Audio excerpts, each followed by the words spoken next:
because I went to a, quote, radical anti-imperialist, quote, unquote, government. So my question is this: what is the history of the CIA, British intelligence, in terms of Libya? Because I know for a fact from my own experience, I had U.S. intelligence come to me, ask what am I doing in Libya? So it seems to me that there's a long history of European intelligence agencies being very antagonistic to the government, and that I would assume, given the history of these intelligence, especially CIA, throughout the world, that they have operations going covertly for decades and decades and decades in Libya, and that when objective conditions are right, for instance with the so-called Arab uprising in Tunisia, Egypt, that they would activate through control of Facebook and other tactical means, and their agents, paid agents inside the country, to attempt to destabilize a government that has utilized its resources for the benefit of the people, not multinational oil corporations, especially monopoly oil corporations, monopoly control as opposed to open market control. So I don't know if you have the answer to this, but what is the history of European intelligence agencies, especially the United States, inside Libya, going back, of course, with the rise of Brother Gaddafi and the revolutionaries, which pose a threat? Because I think this is more than just something that just recently happened. I think there's a long history of covert activities that are going on in Libya. Yes, but I think I can't give any because I'm not acquainted with such, unless maybe another person. Do you have any? I have no idea. This is out of my realm. My question is, and it echoes. There's a document from. It has its questions. WikiLeaks. It's Down and Dirty in Derna from 2008. It talks about some people going to Derna to see how they can kickstart opposition to Brother Gaddafi and the Jamahiriya. And they're looking for people who will kill. They're hoping. This is a U.S. document. There are a series of things, not that I like or trust everything that comes from WikiLeaks, but that's there.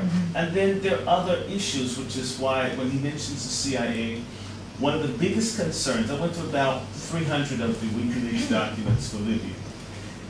They're talking about the National Petroleum Company. They are angry about the 30-year concession agreements that Brother Leader was insisting that people engage in.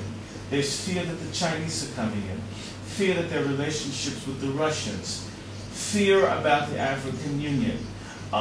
There's an issue, someone, I don't know him well, but Musa Kusa seems to be a very strange person to be so close.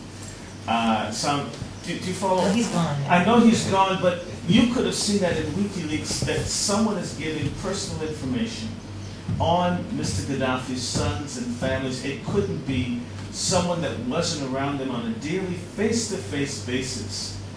So the government could easily be infiltrated by someone like Mr. Kusa, who's now in London. God knows what's happening. So there's a basis to think this, if you follow. Just looking at who's going, and the thing that I felt made that they were most concerned about was the effort to nationalize the oil, where all Libyans would get money. I wanted to know how many of these ministers voted against the oil being nationalized and each Libyan getting a direct payment from the government. How many of those have defected? How many of those are with the opposition?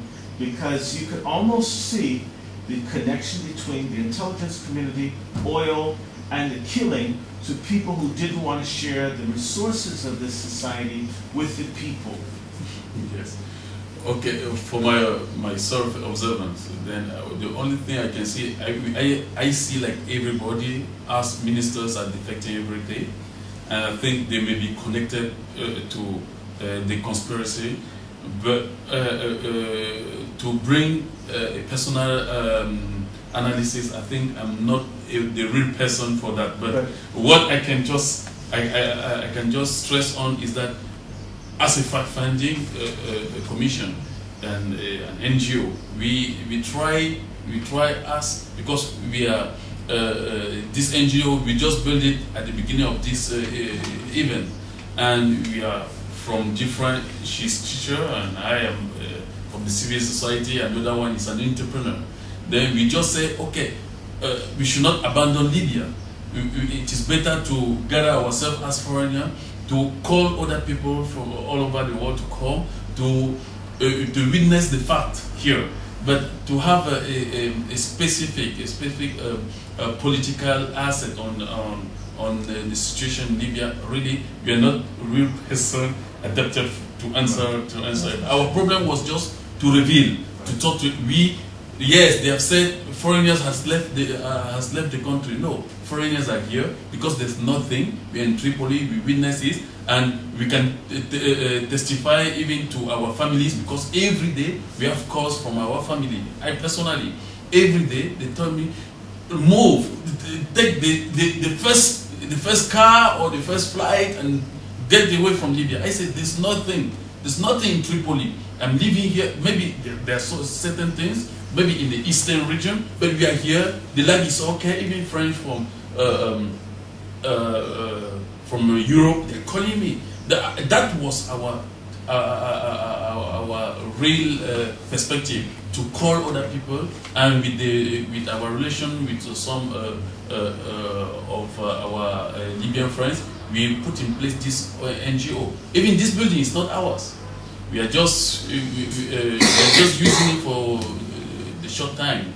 Yes. Because what I was asking, there has to be a listing of those persons that voted against the nationalization of the oil. That should be a government record, not a secret thing, because you could literally go against the list of the people that voted no for, and you can see the defections. I bet you the... I guess our mandate, though, at this time, we were just looking at the facts. The victims on the ground, child soldiers, the arming of civilians. We're looking at those sort of details, the number of victims of bombings. So that's been our focus. It has been. We are not really concerned about the defection of the members of the government. It's not our. That one is not our business. That's concerned maybe the Libyan. So you're not saying that that his question is invalid. What No. you're saying is No, it's it's not not. part of your mission. Exactly. But we need to Yeah. know people who can help us answer those questions, because if it's not you, that's fine. Randy, that could be part of a different project, which That's the- what the we're doing appropriate with Mike. briefings have been done. Wait. That's what we're doing that with Mike. And Yeah, Okay. yeah, Well, we'll talk about it off the record later. yes. Cynthia, you brought up your organization and your backgrounds. Well, you said you started this organization at the beginning. When did you actually start? Are you self-funded? Are you getting funding from other NGOs?